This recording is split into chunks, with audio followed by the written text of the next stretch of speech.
All right, good evening and welcome to tonight's council meeting for Tuesday, August 25th. As we do at all our meetings, we start the meeting with a land acknowledgement.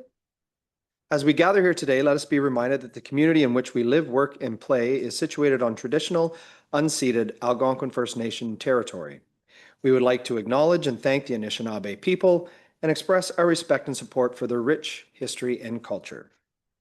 Can I get a call to order, please? All members of council are present. Thank you. Item number 3 is approval of the agenda. The recommended motion is that the agenda be approved as presented. Can I get a mover?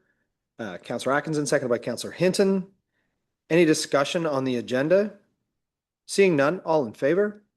Opposed? And that is carried.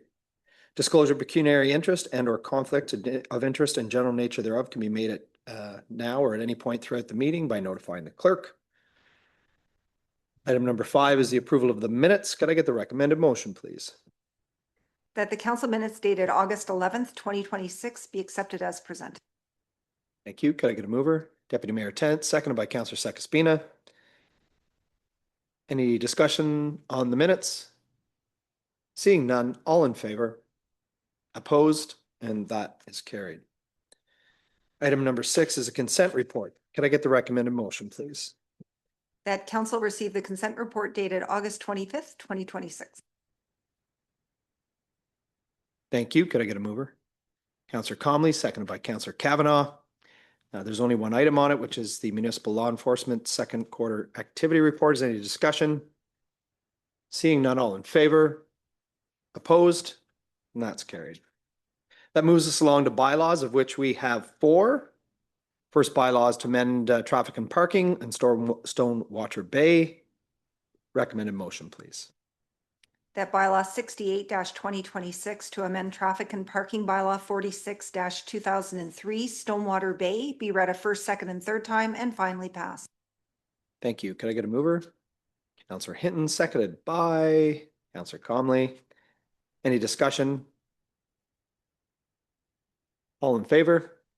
Opposed? And that's carried. Item number 2 is to update our lease on the Ottawa Valley Recreational Trail. Could I get the recommended motion, please? That bylaw 69-2026 to amend Ottawa Valley Recreation Trail lease agreement Team Track be read a first, second, and third time and finally passed. Mover? Councillor Sakaspina, seconded by Councillor Atkinson. Any discussion? Seeing none, all in favor? Opposed? And that's carried. Moves us to item number 3, which is part lock control on Tabor Street. Recommended motion, please. That bylaw 70-2026 part law control bylaw for 4 and 8 Tabor Street be read a first, second, and third time and finally passed. Thank you. Could I get a mover? Councillor Hinton, seconded by Councillor Kavanaugh. Is there any discussion? Seeing none, all in favor? Opposed? That's carried. And the final bylaw is to remove 1-foot reserves. Could I get the recommended motion, please? That bylaw 71-2026 to remove 1-foot reserves on Plan 27M101 be read a first, second, and third time and finally passed. Could I get a mover? Councillor Comley, seconded by Councillor Hinton. I do have a question. Diane, do you know what road this is?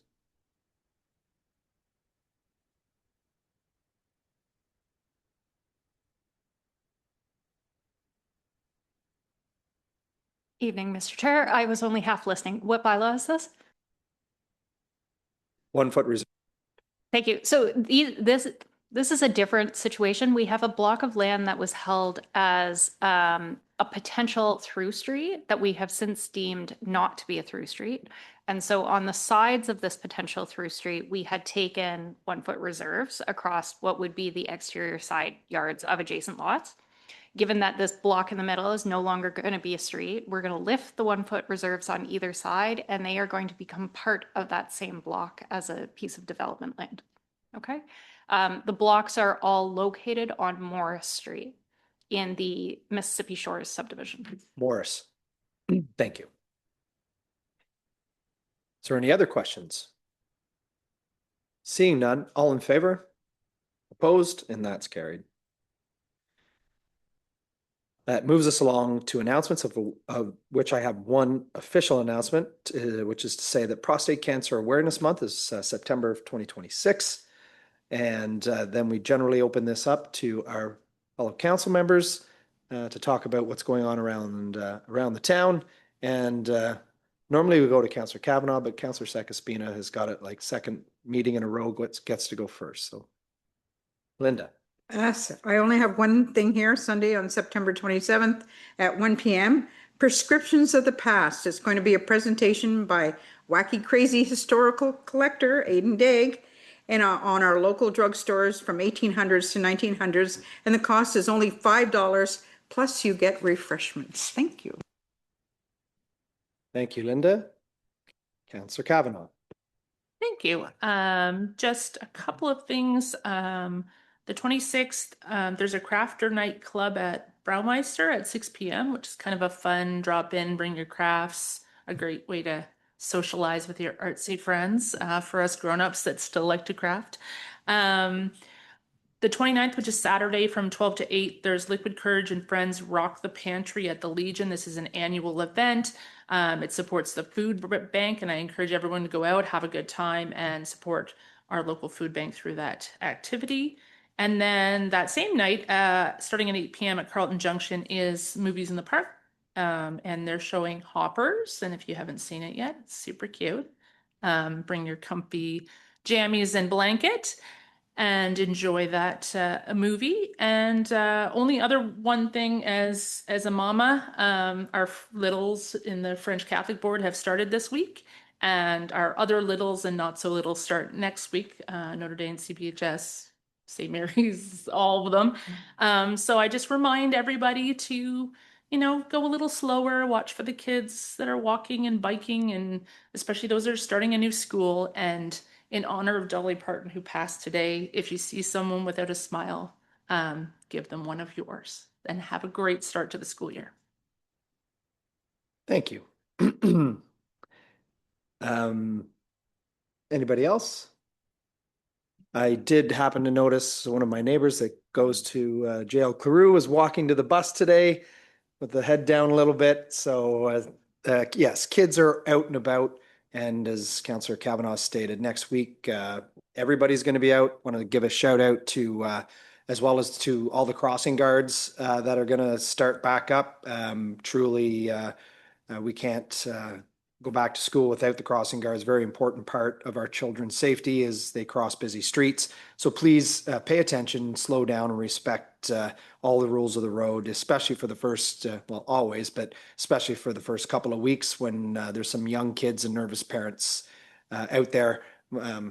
My child is going to CPHS this year, so I'm one of those nervous parents. So, and with that, we have item number 9, which is the confirmatory bylaw. Can I get the recommended motion, please? That bylaw 72-2026, confirmation of council proceedings for August 25th, be read a first, second, and third time and finally passed. Could I get a mover? Councillor Kavanaugh, seconded by Councillor Comley. All in favor? Opposed? Carried. And that moves us along to adjournment, which is recommended motion is that the meeting be adjourned at 6:09. Can I get a mover? Deputy Mayor Tennant, seconded by Councillor Hinton. And all in favor? We are adjourned, and we will move along to the Committee of the Whole. And I turn it over to Deputy Mayor Tennant. Moving right along. Call to order. Everyone's still here. Approval of the agenda. Suggested motion that the agenda be accepted as presented. Could I have a mover and seconder, please? Sarah and Toby. All in favor? That's carried. Any declarations or conflicts? Don't see any. Need to deal with the minutes from last meeting. Suggested motion that the Committee of the Whole minutes dated August 11th, 2026 be accepted as presented. Could I have a mover and seconder, please? Jeff and Dana. All in favor? And that's carried. Down to reports. We will start with Teresa McConkey, the treasurer, with the financial report, July 31st, 2026. Go ahead, Teresa. Thank you, Mr. Chair. So as of July 31st, we were about 58% through the year. So I report on variances that are 10% above or below that. You can see them all in my report. Just highlight the administration revenues at 92% of budget. So it's because we've invoiced for all of taxes for the whole year. So that should come in line by the end of the year. And then for protection excluding police, we're at 94% of the revenue budget. And it's largely due to the building permit revenue being already at 90% of its budget. So they're going to come in well above their budget this year. Now that'll go to their reserve, so it's not going to be a surplus for the full town at the end of the year. And then the planning department's fees have been lower than expected, but then you'll see in expenses that their expenses are likewise as low. So I think it'll even out at the end of the year. The expenses, though, is largely because of the grants. Grants make up about 38% of their total expense budget, and we haven't, at July 31st, we hadn't given any out, so that may change. I don't know. Otherwise, the expenses are all like about 50%, so I think by the end of the year, we'll be in good shape. Operationally. For capital, you guys get reports from Diane on procurement results, and you often approve new projects that weren't in the budget. So I've listed all of those things from previous minutes up to July 31st. And the tax impact is about $1 million that will have a surplus. This includes, we had a big road surplus on the road program, but it does include the new roads that you approve. So we are going to end up with a good surplus there. And then DC funding impact is almost 300,000. So that will just stay in the DC fund for future use. And that's that. Great, thanks for that, Teresa. Does anybody have any questions or comments? Mark? Thank you. Teresa, just looking at the arena elevator with the actual spend of 85,000, do we not just receive a grant to be used towards that elevator? So my understanding is the full project is 285,000 and we received a $200,000 grant. Thank you. Great, thank you for that. Any other questions or comments? Toby? Thanks for the report. It's a small number, but 426% of budget for the community and development. Last line, it's $35,000. Just curious as to why the huge discrepancy from the 8,250. Sure thing. It's ticket sales for events. Yeah. Look at us doing things here in Carleton Place. It's awesome. Excellent. Thank you. It's again, it's a small amount of money compared to everything else, but when you see 426%, that's 426 to the good for us. Selling tickets and everything that's going on around town means folks are coming out and attending events, and that's terrific. That's all I had. Thanks, Andrew.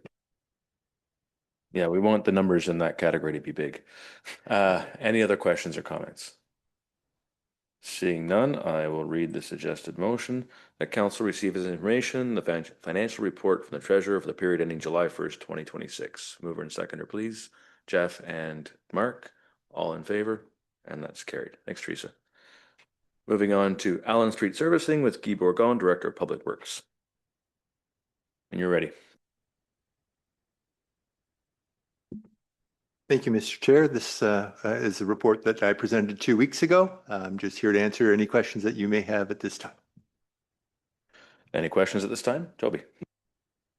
I don't have a question, more, excuse me, a comment. I think there's still some stuff that needs to be flushed out on this and some more information that staff might require. And I'm looking to defer this down the road until till budget. This is scheduled for 2028, and we're still, again, we're still flushing some stuff out behind as far as costing and how things will be paid for. And I think that's probably better served for us to do that at budget, when we can have a fulsome discussion with a little bit more information. And I know that's pushing that to a potential new council. But we'll have hopefully some council back and some knowledge, but it will also, if the council does change, it'll give us time to get folks updated. So I'm looking to defer that until this upcoming budget. Just want to make sure, Guy, that's going to be feasible for you if we move to defer. Yes, Mr. Chair, that's fine. Okay, great. Anyone else want to second the defer, or do you have a question? Okay, go ahead. No, I agree that budget is the right spot for that discussion when you can see it in relation to everything else we're dealing with. So I'm happy to second the motion to defer that to the budget discussion. That's terrific. We've got a motion to defer on the floor, the mover and seconder. All in favor of deferring? That's carried. Thank you very much. We are moving on to 254 Lake Avenue West subdivision and condominium proposal. Nikki, when you're ready. Thank you, Mr. Chair. This is a different file for us tonight. It's not often that we deal with a plan of condominium.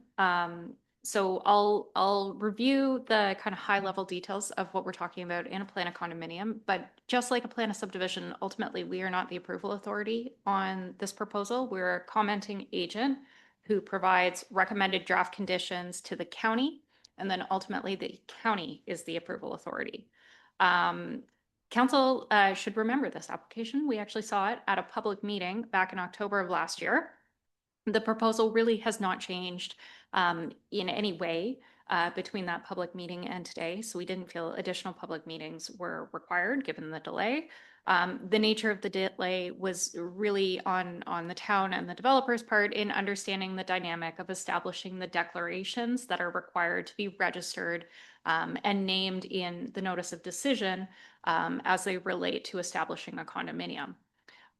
So the reason that this application is a condominium is because it's going to make use of a private sanitary sewer connection that the condominium will own, operate, and manage in perpetuity, which will connect into the municipality's conventional gravity-fed sanitary system. Because of the elevation and the location of this lot, it was not possible to simply make a standard gravity connection within the road allowance, which is what we would typically see.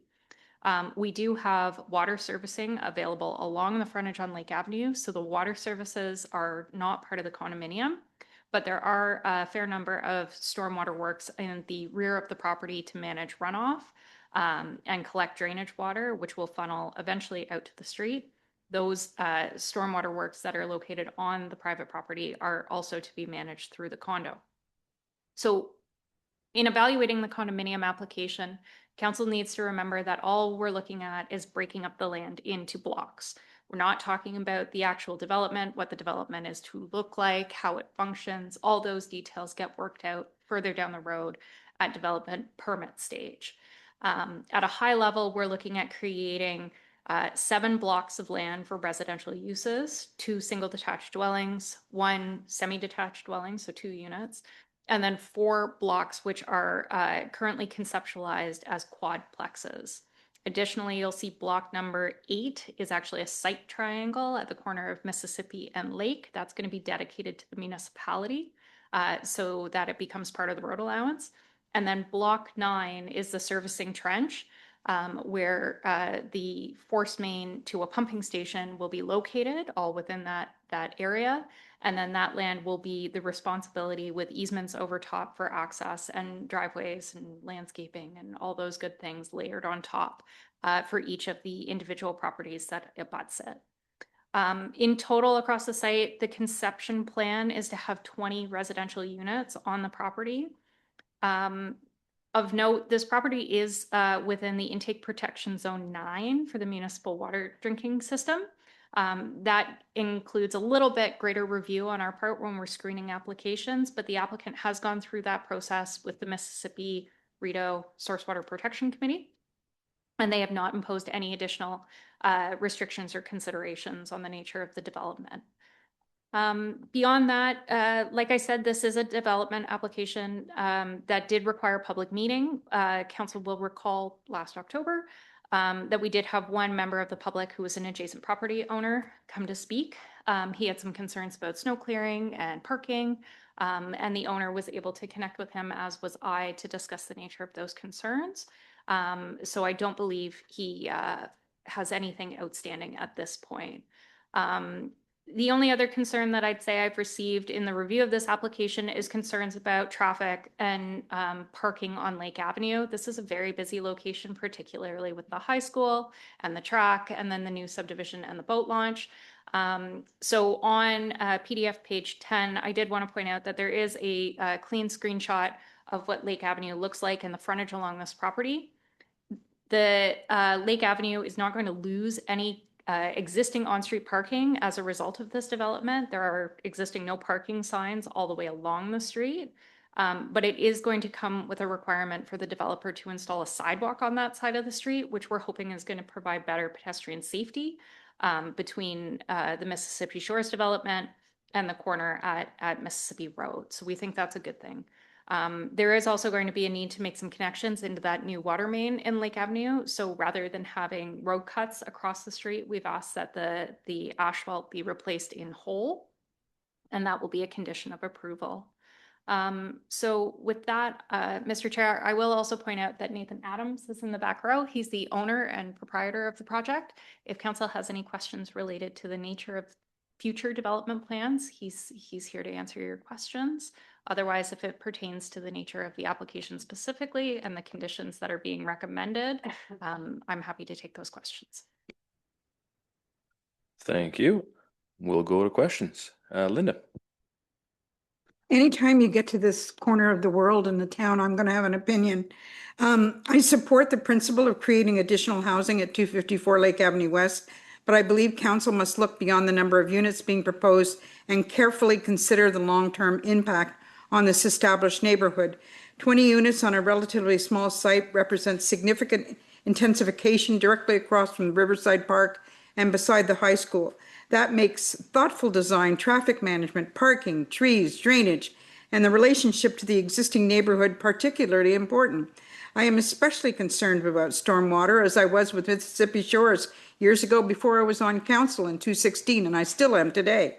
The report acknowledges that the existing system along Lake Avenue West can surcharge and overflowed into the Riverside Park during significant rainfall. Before we approve development that adds more hard services and rooftops, I want assurances that the proposed stormwater measures will actually protect the park, neighboring properties, and municipal infrastructure over the long term. And finally, the private condominium infrastructure must be clearly understood. Future owners, not taxpayers, should be responsible for maintaining the private pumping station, sanitary infrastructure, and stormwater systems. This can be good infill, but good development means getting the details right before we build. Thank you. Great, thank you. Anything specific you would like Nikki to respond?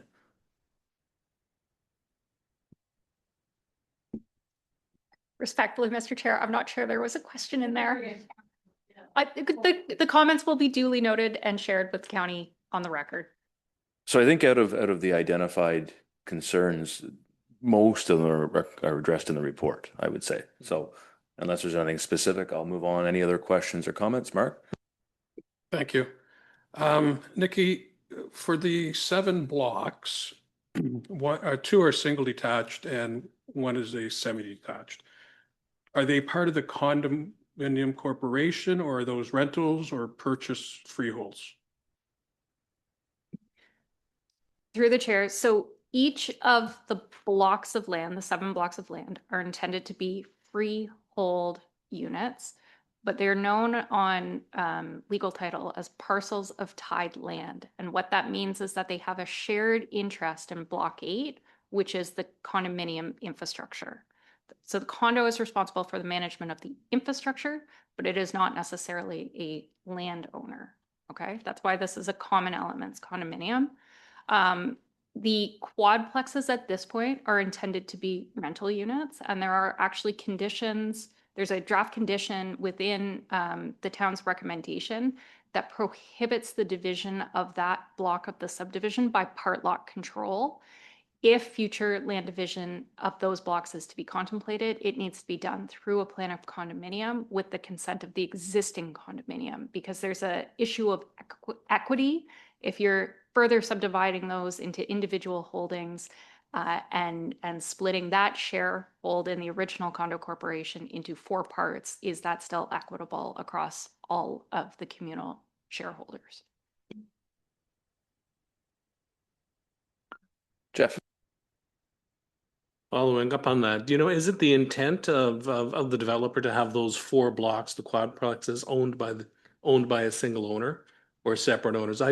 I have concerns about the governance of that condominium model after build, just considering the number of people who would be there, their interests, and just being able to manage the government of that condo.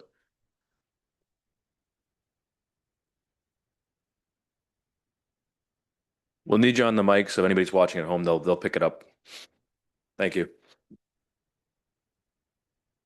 Yeah, so at this point, it's likely going to be a group of investors that own the properties that are designed for rental. So the likelihood that there could be one entity that owns the whole community is probably more than likely in terms of like a REIT or a similar model to that.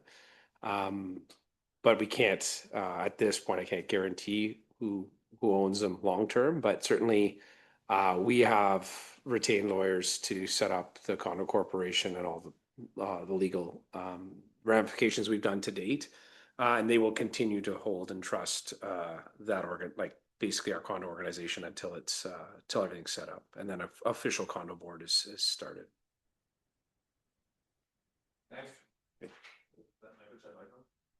Thank you. Thanks for that. I was actually reassured by Nikki's comments earlier about how it would move forward if there was future severance of the lots, because that's just a nightmare of governance. But this makes me feel a lot better.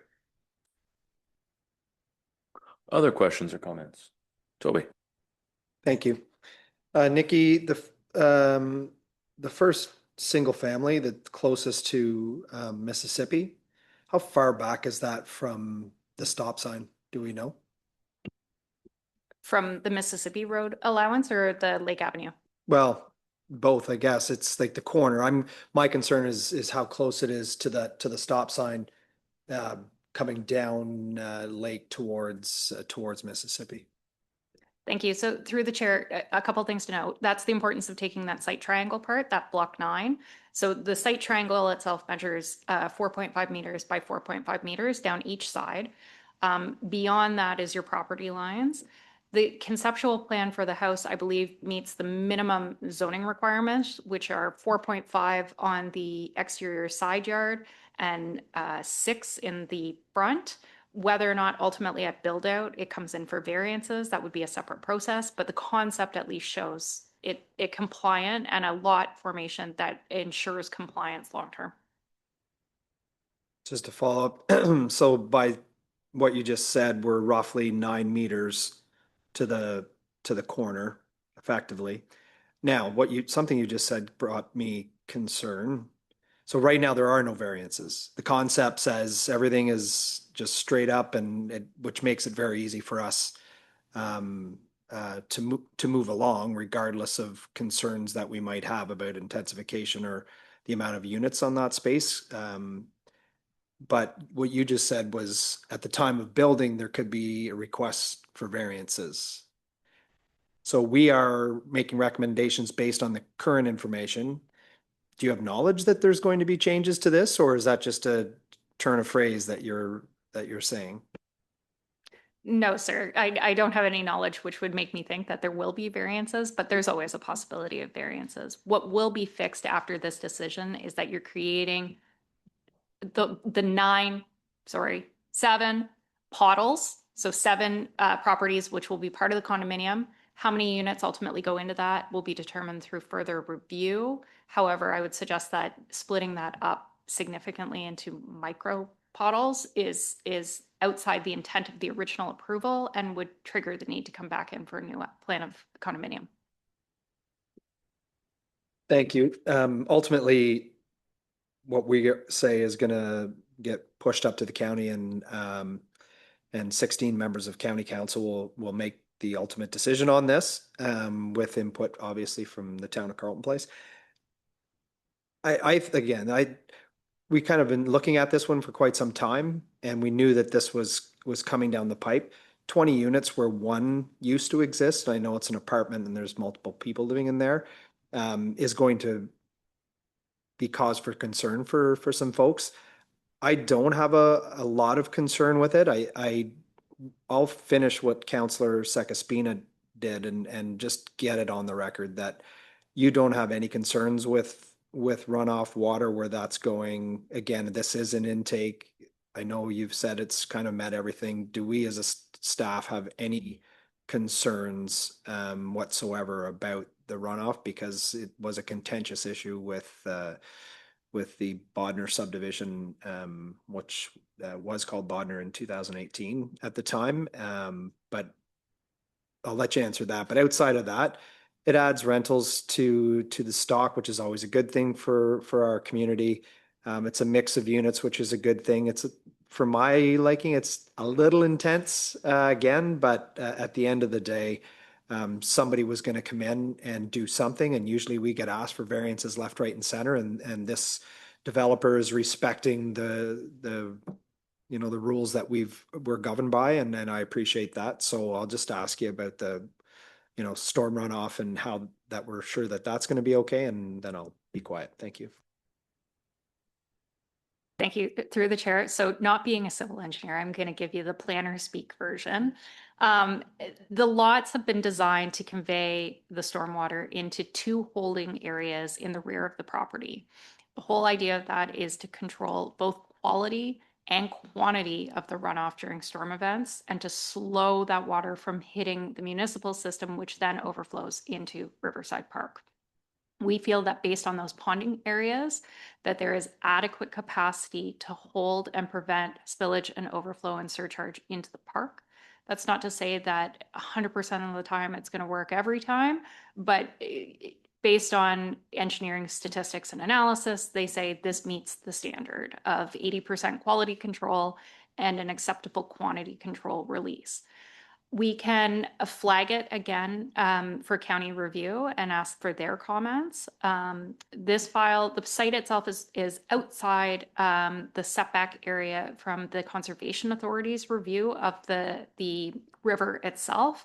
But like I said, Mississippi Rideau Source Water Protection Committee was involved in this review, and they did not have concerns about transportation pathways, which is something that they look at, and that involves the stormwater runoff from a site. The one thing that I want to add, and I appreciate that I was not here at the time that the Mississippi Shores subdivision was subject to public consultation, and the concern that was raised during that, and the drainage into the river that was associated with that. But my review of the file leads me to believe that the bulk of the concerns stemmed from the fact that there was a potential in early servicing reviews for sanitary water to surcharge and overflow into the pond, and then the sanitary water was going to flow from the pond directly into the river untreated. Ultimately, Mississippi Shores servicing design was amended significantly so that no sanitary surcharging was occurring and leaking directly into the Mississippi River. There are still, the system is still designed to funnel all municipal stormwater into the pond, treat it, and then slow release it into the river, just as every single one of our storm ponds does. We have big ones out behind Canadian Tire, off Highway 7. That pond works exactly in the same way. It collects in the subdivision lands, lets sediment settle, including particulate that could have environmental contaminants in it. Then it slow releases through the 4 bays into Lousy Creek and out to the Mississippi. So it's a very similar system. This proposal on Lake Avenue is essentially doing the same thing, just in a much smaller scale. We've got little dry ponds that collect the water, slow its release. They will have to be cleaned out, and that's why they're part of the condo asset. And then that water slow releases through the municipal system, and hopefully most of it is dealt with through evaporation. there was more concerns than just sanitary at the time. There was, I recall, the concern about sediment picked up in animal waste and so on from the surface runoff, not having a lot of filtration material between the stormwater pond and the water system. That was one we actually approached the Ministry of Environment about changing that in terms of being upriver of recreation, which I don't think we ever were successful in, but anyways, a long time ago. I do have another question. Assuming that council approves this with option 1 without any other conditions, what's the anticipated timeline from here on out? Thank you. Speaking to the developer, I think he's quite keen to start.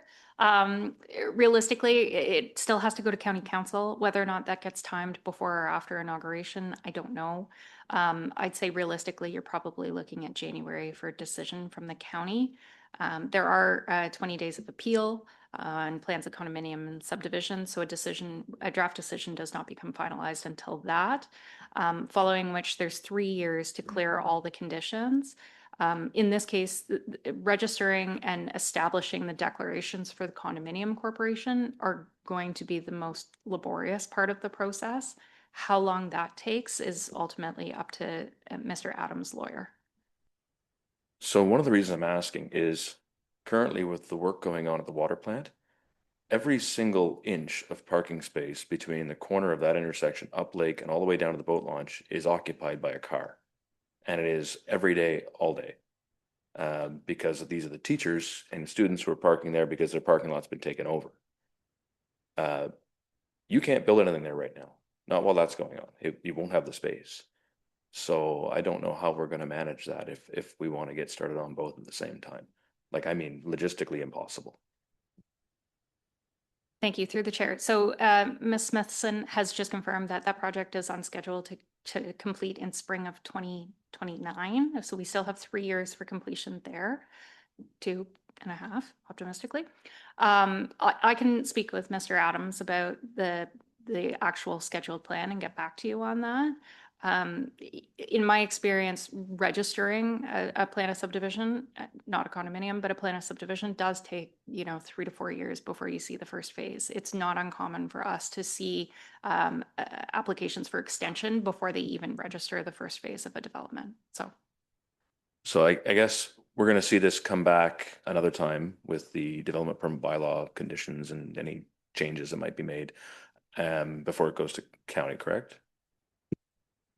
No, so tonight you're approving the draft conditions. We will serve those to the county. County will make their final decision. When we execute our subdivision agreement with the owner, that does come back to council, and then immediately after that, registration occurs. No 2 stops. So county gets it once and then we do our thing and then we're done. Okay. I guess that's just a consideration then. When it does come back to us after county approval, it's not even a planning exercise at that point, but staff will have to figure out how logistics are going to work on that site. So multiple departments, I guess. Linda. So Nikki, I wasn't a counselor in 2016 when Mississippi Shores went down, but I was at every meeting and I fought along with the other people because we're no longer getting 100-year storms now. We're getting 500-year storms, and we only have to look at Pakenham a couple of weeks ago. Like, I am just so worried about that section of town that it will not be ready for any storm of a big capacity.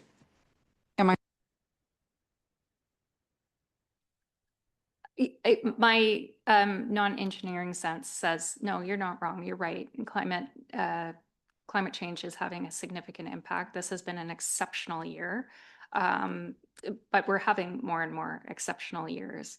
Right now, we design our systems to meet 1 to 100 year events. That is industry standard and engineering practice. It's the standard that is uniformly applied by all governing agencies in the area, including the Conservation Authority, who does not map 1 to 500 year events for flood. They only map 1 to 100. As far as quality control, again, industry standard is 80% total suspended solid removal.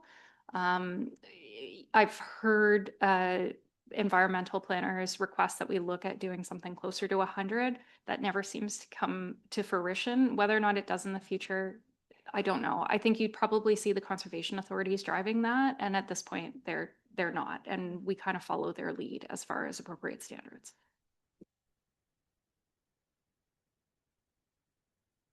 Any other questions or comments? Sarah? And just curious, and maybe this is just a point of elaborating on the function of the condominium. When we're dealing with privately owned and maintained infrastructure that ties into public infrastructure, what are the checks and balances? And this has come up in other privately owned things before during this council term.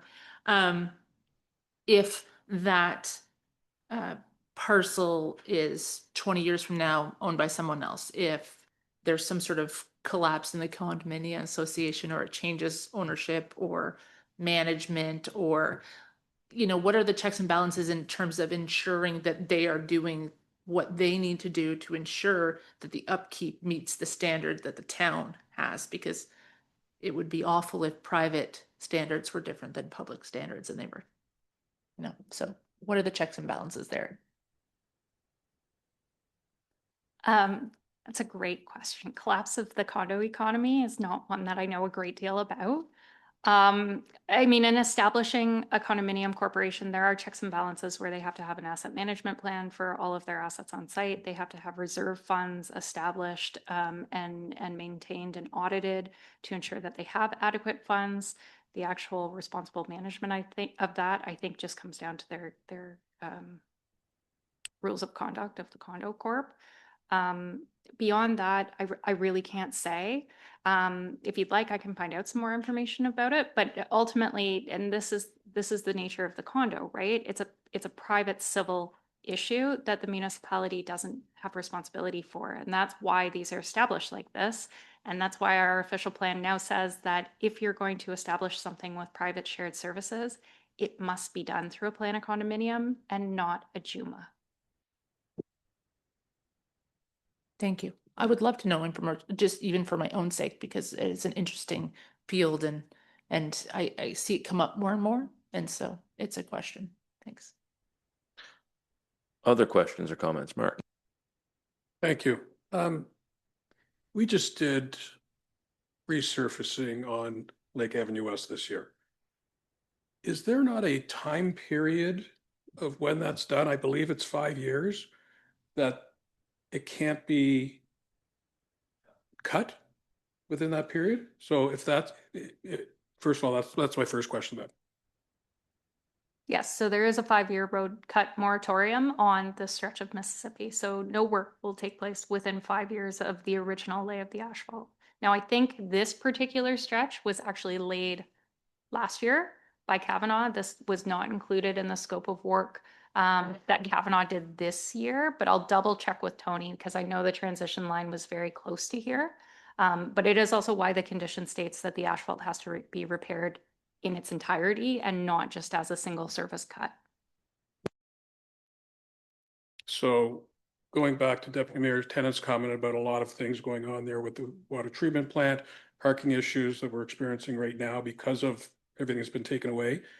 Are you saying that there could be no construction on 254 Lake at the earliest 4 years, and it could be 5, depending where that cut line of the asphalt replacement was? No, because there are certain works that they could do without being right in Lake Avenue, because the extension of the sanitary sewer is occurring on private property and then connects out through what is that, Lansdowne? Off Mississippi? No, not Lansdowne. Lyndhurst, thank you.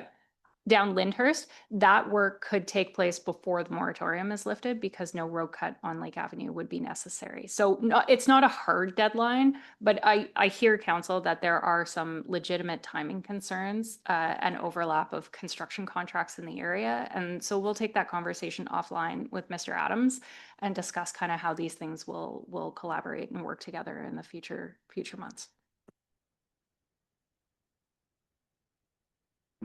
Any other questions or comments? All right.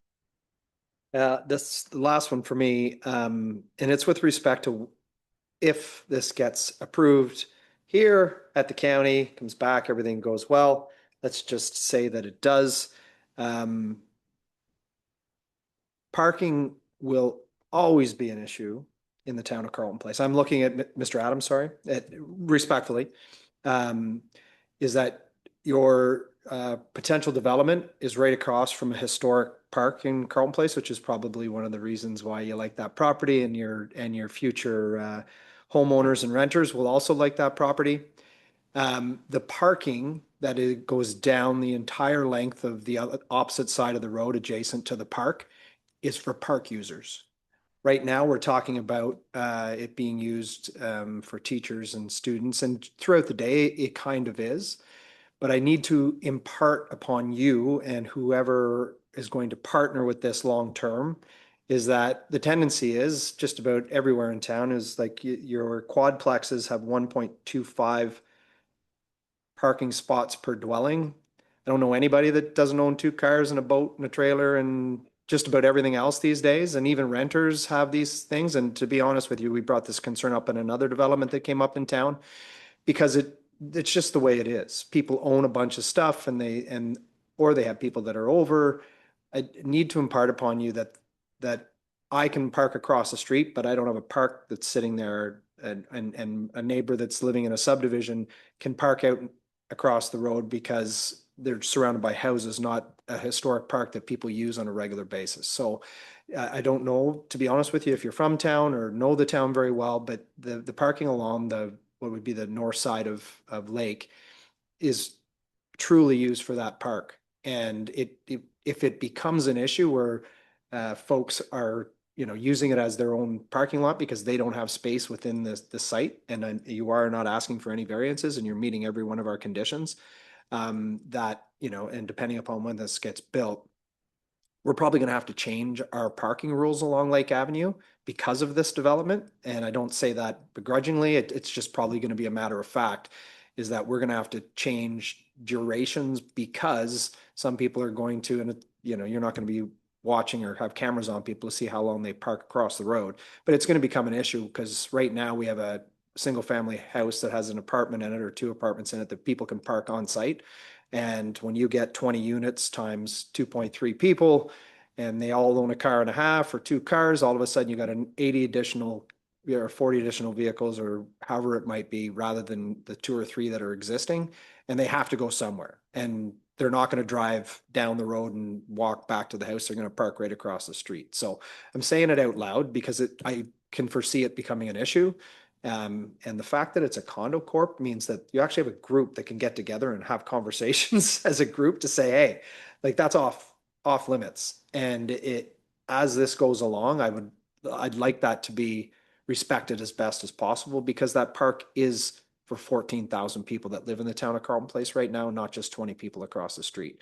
And I'm not saying that is going to be an issue and that's what your intention is. I think it's just the nature of this type of build and how we as a town are building out. Everything's more intense. There's more cars in the road. We have less space and we don't have any more space to blow out. So I'm saying it out loud because I think it's going to be an issue, and I'd hopefully that anything that happens after if this gets approved down the road when it's built and people start buying these places up, that's a conversation that people are having. And I know it's not normally something that happens in the realm of a transaction for buying a house or renting a house, but maybe we can grab this video and keep it for 4 years down the road when this thing finally builds out, and I can press play again after there's cars down and people start getting tickets, which I don't want to happen, but I can foresee it happening. So I'm just saying it out loud for that reason. Thank you.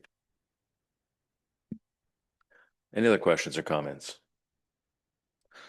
Moving on, I'm gonna look at the suggested motions here. Given the bulk of the conversation, I'm going to assume that we're looking at option 1. Does anybody disagree with that before we move on to the suggested motion? Okay. Staff recommendation that council approve the conditions of draft approval for the 254 Lake Avenue subdivision and condominium application as identified in the Director of Development Services report dated August 25th, 2026, and direct staff to forward the conditions of draft approval to the County of Lanark. Could I have a mover and seconder, please? Moved by Jeff, seconded by Dana. Any other questions or comments? Yeah, go ahead. I said I didn't, but I do. Trees on this site. I'm sorry, how many do we have being planted on the site? It's a one-to-one replacement at this point because it falls under the old bylaw. There was a tree preservation plan. Unfortunately, not a lot of the trees were of value of saving, but they are large enough that they did trigger the one-to-one replacement. So once we get through development permit review, we'll get a landscape plan that shows exactly where they will be replaced. But the ratio is locked in at 1-to-1, and that is a condition of the draft approval. Thank you. Yeah, go ahead, Mark. Sorry, just addition to Mayor Randall, I did have an opportunity to talk to the chair and Mr. McCready yesterday afternoon concerning this site. And both of them, looking at the tree preservation plan, are all in favor at this point with no additional comments. Okay. Before we call the vote, any other questions or comments? Okay, all in favor? And that's carried. Thank you. Thanks, everybody. That's a lot, sir. All right, moving on. We are on to item D, amendment to property standards bylaw 93-2020, vegetation encroachment with Stacy Blair, the clerk. Go ahead, Stacy. So continue with vegetation trees. The purpose of this amendment is to remove the town from mitigating civil disputes with respect to vegetation and trees that encroach from one private property onto another private property. This does not have to do with trees or vegetation that are encroaching from private property onto public property. That we will keep because the public property belongs to the town. This is to take the town out of civil disputes over whose trees are growing where. And that's about it. Questions or comments? Jeff? Thanks, Stacy. This is why we do reviews of bylaws from time to time. I also note that it doesn't take, while it removes the town's responsibility over encroachment, it doesn't remove town responsibility for any trees that are posing a risk to your neighbor's health. So if your tree is dead and leaning over your neighbor's property, property standards will still cover that. We're not getting out of that business. This is just over disputes of somebody's vine being on the wrong side of the fence. Correct? That's my understanding, yeah. I had to make a question. Any other questions or comments? Toby? And my question is just to clarify, so this falls under 6161.1.3 and 6.1.6. And all we were doing is removing the adjacent property, including and everything else in those bylaws stay the same, like dilapidated structures, vegetation, such you're just removing those 6 or 7 words out of each of those lines, correct? Yeah, so it's just changing the very specific wording. I'm just opening up my report here. Yeah, so it's exactly that. It takes out or that encroach onto adjacent property. So, I mean, there could be, so it does keep the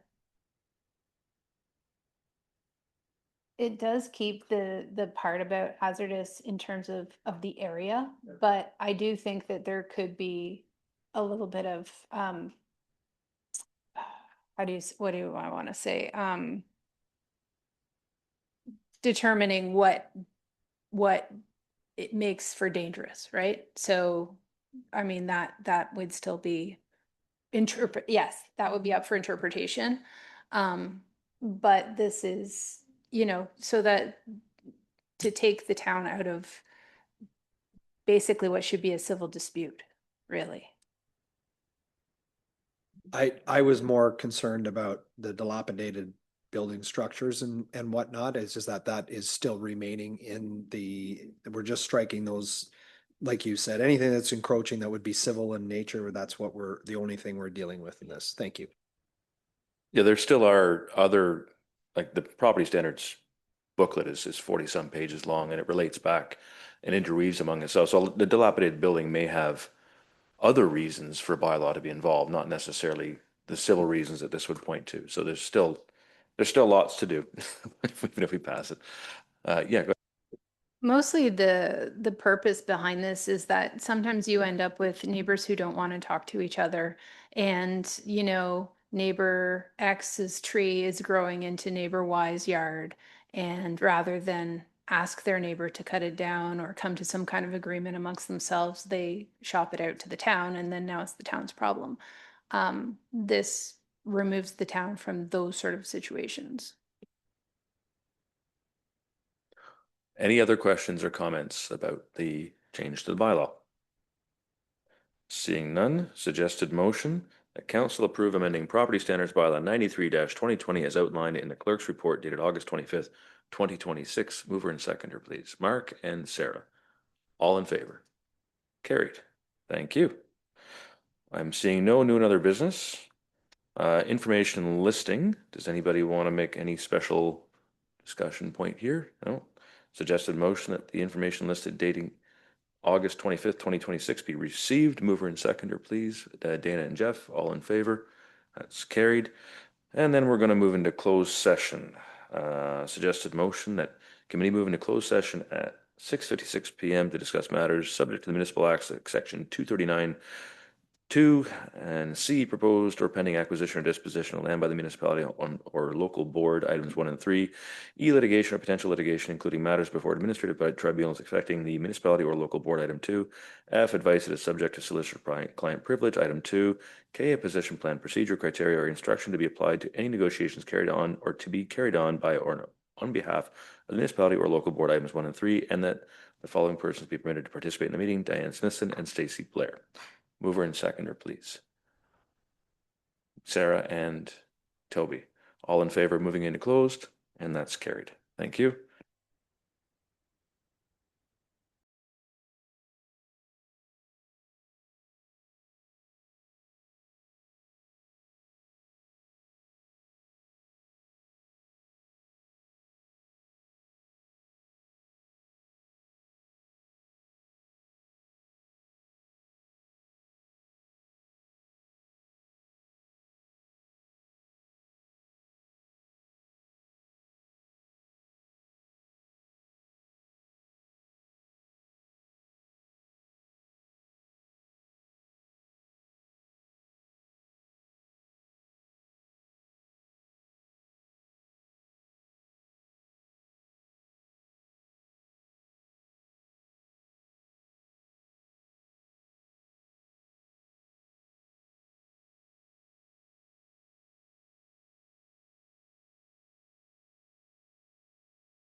So we're back live again. That was quick. And we have everybody back. Yes. Okay. Diane, could I get a rise and report, please? Items. Oh, sorry. Items 1. Okay.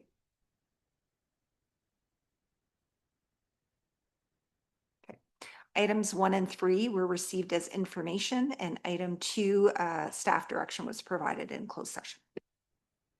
Thank you very much. Unless there's anything else, suggested motion, the meeting be adjourned at 7:10 PM. Mover and seconder, please. Toby and Mark. Any questions, comments? All in favor? We are adjourned. Thank you.